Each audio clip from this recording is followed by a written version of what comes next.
E nos perguntávamos por que os territórios indígenas ainda não eram reconhecidos, por que as terras indígenas não eram demarcadas, por que o povo quilombola, no mínimo, a partir de 68 ou de 88, já não tem suas terras regularizadas, porque as comunidades tradicionais têm tanta dificuldade de isso acontecer.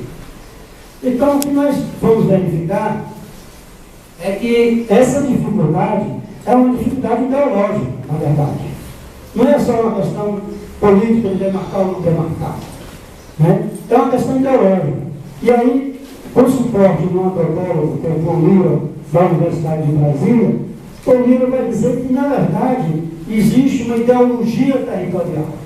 Ou seja, nenhum Estado admite a existência de outro território, de outro povo, com alguma autonomia, dentro do seu próprio povo, do seu próprio território.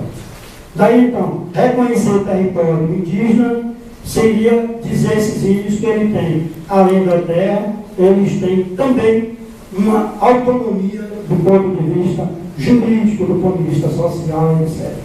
Então, o Paul vai trabalhar com essa vertente de que era preciso também combater essa questão ideológica.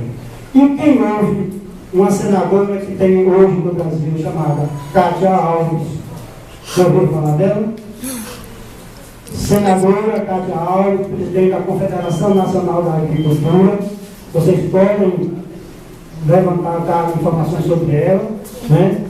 Essa pessoa é ideologicamente contra toda e qualquer comunidade tradicional, principalmente contra povos indígenas e quilombolas.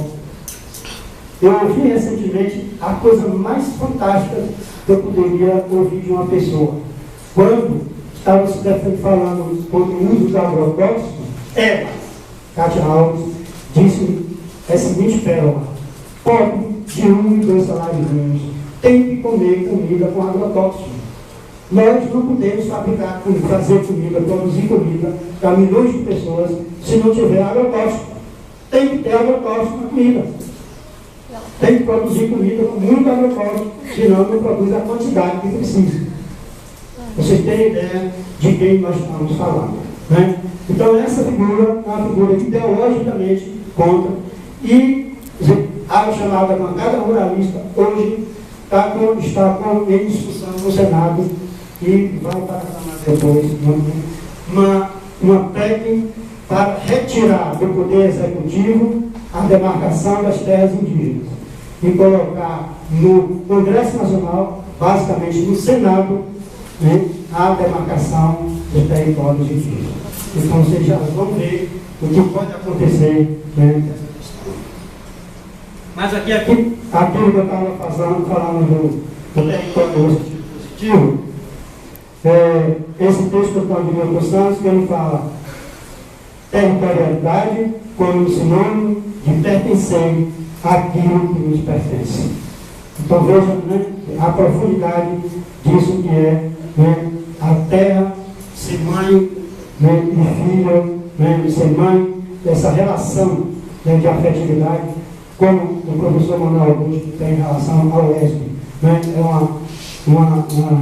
um amor que não se separa, que não se rompe, apesar da chamada expulsória. Bom, quando eu fui trabalhar nessas entidades, eu levantei e me preocupei o seguinte: que nível de desenvolvimento social tem essas comunidades? Aí eu trabalhei uma questão tradicional, ambiental e econômica. E, surpreendentemente, vi que essas comunidades têm todos esses aspectos garantidos. Ou seja, está no livro, no momento não dá para trabalhar isso agora, mas vocês podem ver que essas comunidades, elas se originam com a família tronco há 100, 200, 300 anos, que essas comunidades, elas hoje, e cada vez mais, trabalham com a preservação ambiental. Para vocês terem ideia, eles introduziram um processo educativo onde o coletor de umbu não chega embaixo e balança o pé de umbu, que é uma cultura muito comum. Né? O fruto do cruzeiro é colhido individualmente ou com aqueles saquinhos, né, na ponta da vara, né, que vai lá e colhe apenas os frutos maduros. Eles estão replantando cruzeiros, mesmo nas áreas onde o bode circula. E o que é que eles estão fazendo? Plantam um pé de umbu e botam uma cambira, aquela planta espinhosa, e volta para o gado não comer, o bode não comer a muda. Então, mesmo nas áreas de fundo de pasto, eles estão reflorestando ou replantando com cruzeiros. Né? Bom, mas agora já realmente andando para o final, diria o seguinte, né? A luta por essas comunidades é uma luta hoje, né, pela regularização de suas terras. Elas estão em terras devolutas, na maioria, né? Há uma Constituição estadual que impede a transferência do domínio.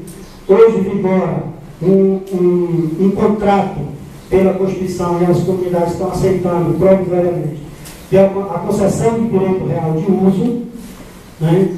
Que a Procuradoria-Geral do Estado propôs que fosse de 20 anos, e eles, depois de muita briga, conseguiram jogar para 99 anos, e ainda assim, nas entrevistas que eu fiz, aquelas lideranças mais antigas das comunidades funipadas me perguntavam: por que a gente vai ter que assinar um contrato de 20, de 30 ou de 90 anos, se essa terra aqui sempre foi nossa? Nós estamos aqui, meus avós estiveram aqui, meus pais estiveram aqui, eu estou aqui. Por que a gente vai fazer um contrato com o Estado para permanecer na terra? Então, para eles, essa lógica não funciona muito bem. Mas, de qualquer jeito, a luta, né, pelas comunidades para essa regularização. Ó, só um dado aqui importante. Em 2010, quando nós fizemos esse levantamento, né, as comunidades funipassas já estavam em 32 municípios do estado e já somavam 422 comunidades. Hoje elas já são mais de 500 comunidades, né, organizadas em associações.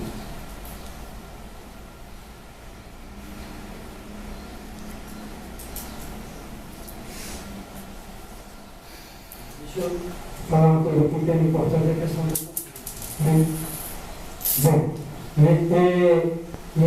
nessa luta pelo reconhecimento de suas terras, né, essas comunidades, né, têm lutado incessantemente contra a grilagem. O caso de Uauá, com a regularização fundiária, os conflitos praticamente acabaram. No caso de Monte Santo, por exemplo, né, há um conflito permanente. Além de Monte Santo, em Casa Nova, recentemente, numa comunidade de fundo de pasto, uma liderança também foi assassinada. Então, os conflitos, né, permanecem na luta pela posse da terra dessas comunidades tradicionais. E hoje aparece um componente novo, que são as mineradoras. As mineradoras, né, hoje, né, cada vez mais, de forma avassaladora, né, tentam ocupar as áreas e os territórios dessas comunidades tradicionais. E mineração, vocês devem perceber, né, devem saber, né, que não é uma coisa qualquer. Não é cavar um buraquinho para ver se tem minério lá embaixo. Né? Já começa com uma licença de pesquisa de 500 hectares. Né? E aí, né, pode remexer esses 500 hectares todos sem desapropriar e sem que o proprietário possa utilizar efetivamente a posse dessa terra. Então, é uma situação muito complicada, né? Ainda...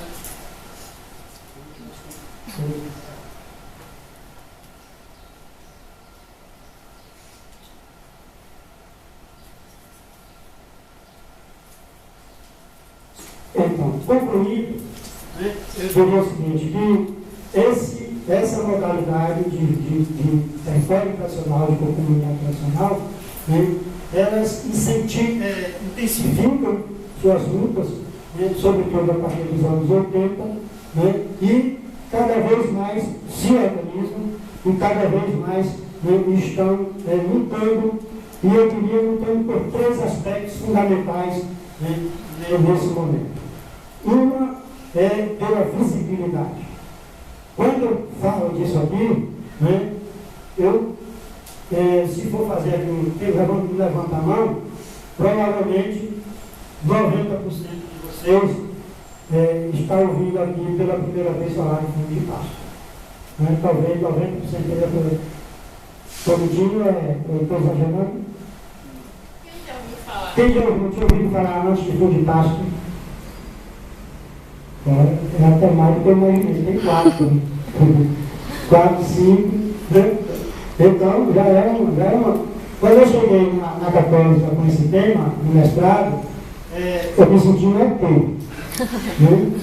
Eu entrei para aquele dedinho assim, porque realmente, né, ninguém sabia o que era, né, e pouca gente continua sabendo.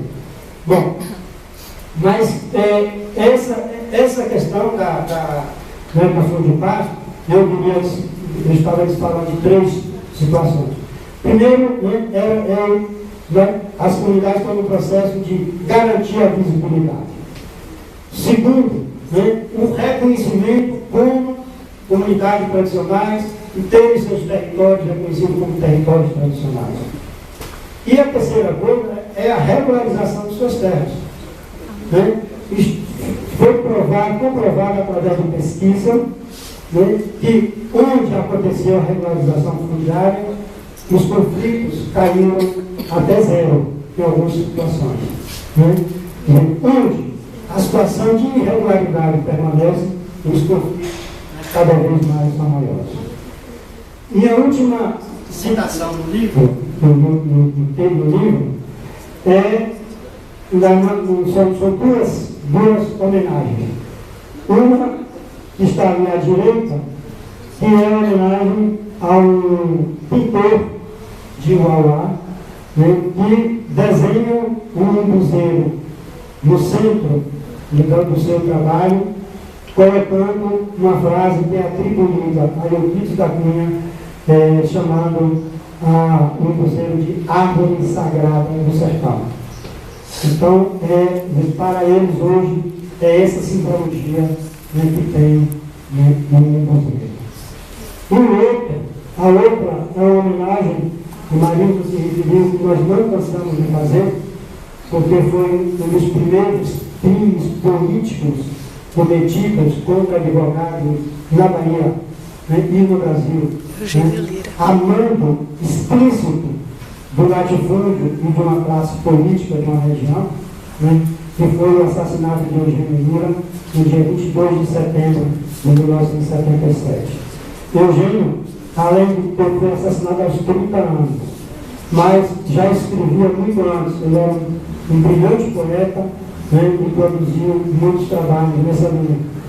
E eu resgato no meu livro esse poema de Eugênio como símbolo, não apenas de homenagem a ele, mas como símbolo da luta que essas comunidades vêm travando na oferecimento de Deus. E Eugênio simplesmente diz: plantemos novas sementes, colhemos frutos maduros, rompamos todas as frentes e os obstáculos futuros, sejamos mais conscientes e juntos onipotentes, prostremos todos os grupos. Obrigado a você.